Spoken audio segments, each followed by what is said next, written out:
Hi guys, welcome to a brief review of how adolescents develop.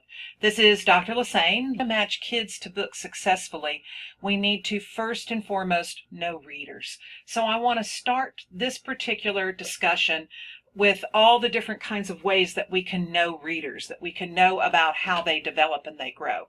So we're going to look at their intellectual development, their moral development, their physical development, their development as a reader. We're going to look at some different developmental theories. So let's get started. Physical development. Good heavens, we're talking about puberty.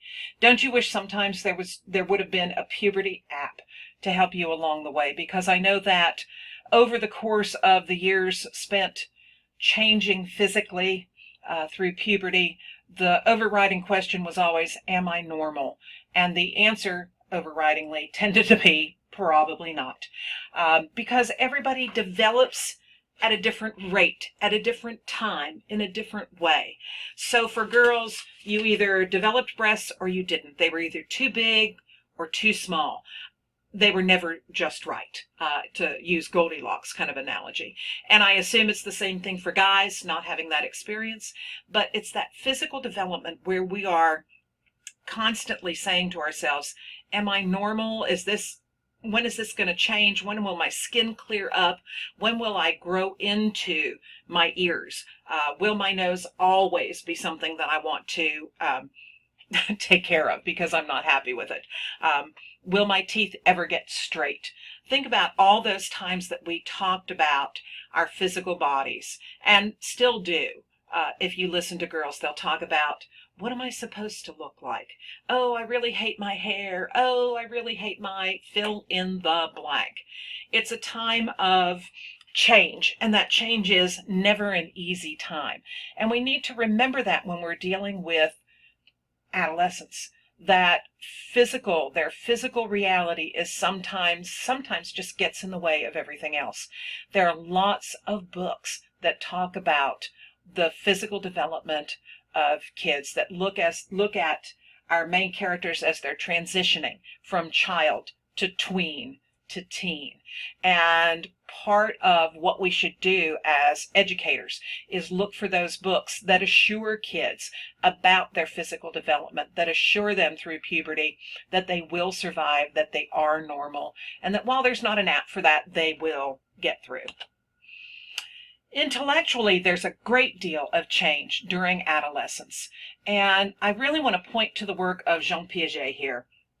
When I first got my degree in education, way back when the earth was just cooling and dinosaurs were just stopped roaming the earth, I took a class in Ed Psych. I think everybody does. And I remember studying many theories, Skinner, one of them, but I knew that somehow electric shock to get somebody to do something was probably not going to be something I wanted to do as a teacher. Piaget talked about how we progress from kind of a sensory motor kind of stage to a concrete operational stage to a more formal operational stage. And at the time that I was taking this course in the 70s, they were talking about the fact that kids begin their transition from concrete to abstract at about age 10. And I remember then working in my middle school classroom and thinking, these kids are older than 10. They should be able to do more abstraction than what I'm seeing. But I would ask them questions like, what is the theme? And I'd get the shrug of a shoulder and, the kind of monosyllabic, I don't know, which means I don't know. And literally, I think they didn't know, because it's difficult to talk about theme, which is incredibly abstract, if you're still a very concrete person. Well, as luck would have it, I went back to get an advanced degree. I got a master's degree in teaching gifted and talented children. I was working with them at the time, felt I needed to know a lot more about them. And so went back to school, and here's Piagetian theory. And again, it's talking about the transition from concrete to more formal thinking. But we're starting to get a pushback in terms of the age at which this happens. And when I went back to get my third degree, my doctorate in literacy and literature, again took an Ed Psych class. And there we were talking about Piaget and the transition from concrete to formal, taking place probably around 14. And I started to think again about those middle school kids I had, and my eighth graders were 12, 13, and some of them 14. They were just beginning to be more abstract thinkers. Some of them were beginning to be able to handle more things in theory, in the abstract. So the takeaway from this is simply think about the questions that you're going to ask kids about books. If they are abstract questions, we're going to need to provide those kids some scaffolding. That's a Vygotsky term, but provide them some way of getting to theme, of getting to those more abstract concepts. Also, think about the books that we're offering to those kids. There are books that are incredibly concrete and you can follow along the plot, and they're absolutely right there for you. And then there are other books that require a level of abstraction to fully appreciate them. So we need to think, where are these kids in terms of their intellectual development? Not that suddenly they're getting brighter or anything else, but think about the difference between concrete and abstract. And try, as you're reading books and thinking about books to share with kids, try to keep this factor in mind. Havighurst is another developmental theorist, and he talks about the stages that kids go through. And the stages that I have here are the stages as we transition from childhood to adolescence. There are different developmental tasks, by the way, as we transition from young adults to adulthood. But we're going to focus on the developmental stages here for young adults. Learning to get along with peers. Peers are going to shift a little as we move into adolescence. When we were kids, many of our friends were the people that lived in our neighborhoods. They lived next door. It didn't matter if they were a different gender. It didn't matter if they were a different age. Nothing mattered. We kind of hung with the kids in the neighborhood. I grew up in a neighborhood with lots and lots and lots of kids, and we basically played as a big unit. There was very little separating out. But as we got to adolescence, we started looking for peers that shared our interests, that shared the same kinds of things that we liked. So we might have a peer group in terms of the music we liked, or the clothes that we liked, or the television shows we watched. And if you remember when Twilight came out, we had, teams. So what team are you with? And you had kids kind of putting themselves together in groups based on mutual interests. That's a different kind of thing. And because kids develop at different rates, it is totally possible to be the kid that comes in and says, I don't have any friends anymore. They've all kind of gone off and made their own group and I'm no longer a part of them. That's totally possible. It does happen, and it's very real and very hurtful for kids. So again, kind of keeping in mind how kids develop. They're developing more of an easy relationship with the opposite sex. It's different, when you're kids, boys, girls, there's not too much difference there. We kind of play the same kind of game. But during adolescence, we start shifting a little, and maybe are a little bit more aware of what the difference is between boys and girls. And we get to the point where we can have a boy who is a friend without him being a boyfriend, or a girl who is a friend without her being a girlfriend. That easy relationship with the opposite sex that makes it possible to speak to them. Working for pay. This is an incredibly important time during adolescence. It's the time where, we want to start babysitting, mowing lawns. What will you pay me for doing chores around the house? Because pay is independence. And that's tied, I think, very closely to changing relationships with parents.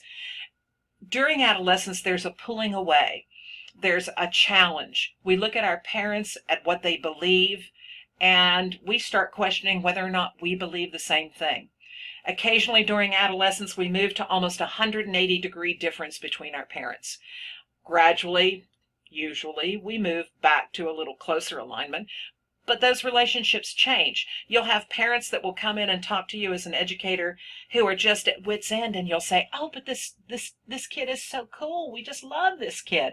And they'll kind of look at you because their relationship is changing, but that may not be evidenced at school. Part of that changing relationship, by the way, is tied to developing morals and values. This is a time where kids start to question, what do I believe? What do I hold to be true? Finding a vocation comes in here. Sometimes it's tied to working for pay, but it's not just finding a job. It's finding out, what is it that I want to be when I grow up? It's leaving behind the, I'm going to play basketball for the NBA, or I want to be a prima ballerina, to I'm really good at. So what does that mean I can do with my life? So we're starting to find that calling. What are we called to do in life? Doesn't mean that we settle on something, doesn't mean that it never changes, but we're starting to feel those things out. We're adapting to our physical bodies. We just got done talking about puberty, and adolescence is learning how to adapt to bodies that suddenly have big feet and big hands, growth spurts, things that just kind of make us occasionally, speaking for myself, clumsy. We used to have a joke in our house when my oldest granddaughter was going through puberty and just had, I mean, her feet grew faster than anything else. And we'd hear a thud and we'd just say, "Callie, door." And she would laugh. She knew good-naturedly. She was like that German Shepherd puppy that has those huge paws and they start running towards you because they're so excited to see you, but they run sideways because they haven't figured out how to use that physical body yet. In many cases, that's what we're seeing in kids. And finally, developing appropriate sex roles. Often that is defined by society, and that makes this a very difficult developmental task. This is what girls do. This is what boys do. This is when we start getting name calling happening if we don't fit into those appropriate sex roles. I'd like to think, and I do think, that I see a change in that in society, but it's not totally an acceptable thing that anybody can act any way they want. There are societal expectations. So we have to learn what those expectations are and how we're going to operate. We can defy them, and many of us do, or we can say, okay, I know that this is what's accepted in this situation, and I will do that. But in my personal life, this is who I am. All of these things are very difficult developmental stages. They don't happen overnight. This is no kind of hierarchy. They don't work in any kind of order. You can't say, well, I've accomplished one, now let me move on to number two. That's not the way it works. It's constantly developing and changing. The other thing that's developing and changing is how we look at our morals and values. Remember that from the previous slide. Kohlberg comes into play here, and this is really an oversimplification of Kohlberg, but it's an important thing, I think, to keep in mind, that as kids, we tend to operate at the pre-conventional level of morality. That's where we make decisions based on reward and punishment. And certainly as small kids, we see that, a child will behave when they're being told, when there's either the offering of a reward or the threat of a punishment. But when those rewards and punishments are removed, the behavior can revert. But adults work at this level too. And my example always is, look at the posted speed limits. The posted speed limits are, I always call them guides. You might do them, you might not.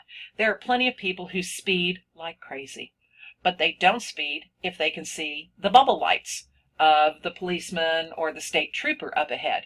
Then suddenly they slow down, probably go a little bit under the speed limit because it's a reward punishment. Do you stop at a four-way stop if nobody else is there, or do you kind of do what's called a Texas stop, which is kind of a rolling stop through the intersection? That's pre-conventional. Conventional is where we follow the rules. This is what a good person does. I follow the rules either of society, of my religion, of both. And that's very conventional kind of morality. Kohlberg talks about post-conventional levels of morality as well, where we recognize the laws, but we recognize that humanity, that the life of an individual is more important, supersedes sometimes the law. Some call this civil disobedience. We certainly saw it during the civil rights era, where laws were violated because the laws were wrong. So refusing to sit in the back of the bus. Kohlberg would say that most of us don't spend our entire adult life living at the post-conventional of morality, looking only to watching out for the other person, always putting other people before ourselves. Some people do this. We tend to call them saints. They're beyond role models, but most of us will step up to post-conventional levels of morality in situations, but other times we kind of focus on ourselves. That's kind of human nature. Now, how does this play into young adult literature, you might ask? You might ask this about any of them. We're looking for books that speak to where kids are and maybe incrementally moving them to higher levels through other developmental tasks, from concrete to more abstract. So when we look at a biography of Rosa Parks and a kid reads it and says, I don't get it. Why didn't she just move to the back of the bus? What is the big deal? They're not ignoring, I think, the sacrifice that Parks made. What they're saying is, for themselves, reward punishment. You go along to get along kind of thing. So kids are less likely to understand that post-conventional level of morality. The kind of thing like throwing yourself in front of a speeding car to push a child out of safety, unless they have reached the part in their life where they can look at conventional and post-conventional levels of morality. So we sometimes need to look at the books that we're offering kids. We also need to look at what the needs are for kids. This is Maslow's needs hierarchy. It's usually shown as it is here in a pyramid because the needs toward the bottom of the pyramid have to be met, and we need to meet that before we can meet the next, before we can meet the next, before we can finally achieve the top. So physiological needs. If you come to work and you're not feeling well, you have a headache, you didn't get enough sleep, you skipped breakfast, your physiological needs are going to override anything else that kind of takes place. Some of us know how to work through that, but nonetheless, think of kids who come to school hungry. Think of kids who come to school not having enough sleep. And think about how their learning is impacted because that need has not been met. That's why a lot of schools have breakfast programs at the school, lunch programs at the school. There are districts in Texas where even during the summer, kids can come and get free breakfast and free lunch because the school understands that in their community, food is not always a given. And so they're trying to meet those physiological needs. Kids also need to be safe. Safe physically, but safe emotionally as well. So while we want the environment of the classroom to be safe, while we want the library to be a safe place, physically, we also want it to be a place where there is no name calling, where there is no bullying, where there is no inappropriate behavior that makes somebody feel less than safe. We feel the need to be loved, at least to belong somehow. And again, as an educator, ask yourself how you're going to meet that need. You may be the only place, person during the day where that child gets that need met. And it can be expressed in lots and lots and lots of different ways. Sometimes the easiest is just calling the child by name, saying, how are you doing? How are things going? What have you been reading that you like? Just showing an interest in that individual. We have the need for esteem, the need to be respected. And I think in many cases in schools, we do a really good job there at making kids respect us. They use Mr. or Mrs. or Doctor or whatever title in front of our names. But we don't always do the same thing. We don't always look up, address the child by name, do those kinds of things that show respect. If a child says, I really didn't like this book, then we need to say, okay, talk to me about what you didn't like here. Show respect for that opinion and try to have a conversation. Maslow puts at the very top the need to be self-actualized. And that's the need to believe you can be anything you want to be. That goes back to, again, some of the other developmental theories we looked at earlier. But that's the kind of thing that says you can do anything, be anything. We're not placing limits on you. And so we want to meet those needs. We want to meet them personally as an individual interacting with kids. And we want to find books that help and reflect these different needs as well. Finally, we develop as readers. This is an adaptation of the birthday cake theory of reading development by Donaldson and Nilsson in their book. It was developed by my colleague, Dr. Perry, after we had several discussions about the kinds of things we think are important. I want to go right to the stage of unconscious delight. In unconscious delight, you read and the real world falls away and you become lost in a book.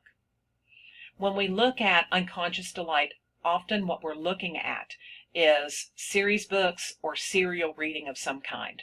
So if we're reading a series. Sweet Valley High was very popular when I was teaching in the 80s, but you might not read a series of books. You might read all the books by one author, and that's serial reading. Or books in a particular genre. You're a mystery, but not a mystery buff, that's a subgenre, sorry. But you'll read all kinds of mysteries, and that again is serial reading. Reading autobiographically, and by the way, this is not necessarily a hierarchy, and we don't leave unconscious delight forever and move to reading autobiographically. These things keep kind of building throughout our life. I can still get lost in a book in a heartbeat. Reading autobiographically is when we want to read about people like us. Those are books as mirrors, books that reflect back our reality. I grew up in a single parent household, and there were zero books about me, because really the first book about a child of divorce was Dear Mr. Henshaw, which came out in the 80s. I was already raising a family of my own at that time. So sometimes it's hard to find those mirrors, and we need to make sure that our collection in our classroom or our school library reflects that diversity. Reading for vicarious experience, those are the windows that allow us to see out. So I grew up in a city. I loved reading books about farms because I'd never been on a farm. It also means reading fantasy and science fiction, different places, different times, different experiences. Reading for philosophical speculation is when I start kind of asking those morals and values questions that we talked about with Kohlberg as well as with Havikhurst.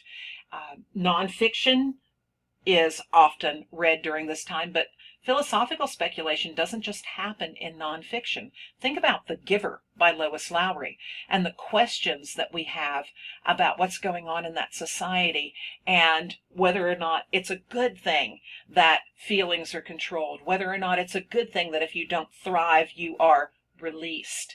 So reading for philosophical speculation. And at the top of the cake, reading for aesthetic experiences.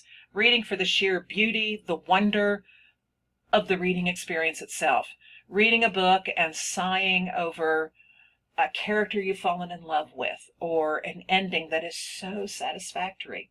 Or reading and sobbing hysterically over the death of a character or the character's dog, because you're reading a book that's not about your own life, and yet you're bringing your life and your experience there, and you are so captured by what it is that the author's doing, how the author makes you jump in alarm, how the author makes you care about the characters. So reading for aesthetic experiences, those are all part of the development of a lifelong reader. Chances are, if you've got somebody who is not an avid reader as an adult, there's some stuff that they've missed along the way. There are some things that we can add. So as educators, as teachers, as librarians, we need to look for those books that help kids fall into a book, see themselves in books, look out into the bigger world in books, ask hard questions about life in books, and just simply enjoy reading for the act of reading itself.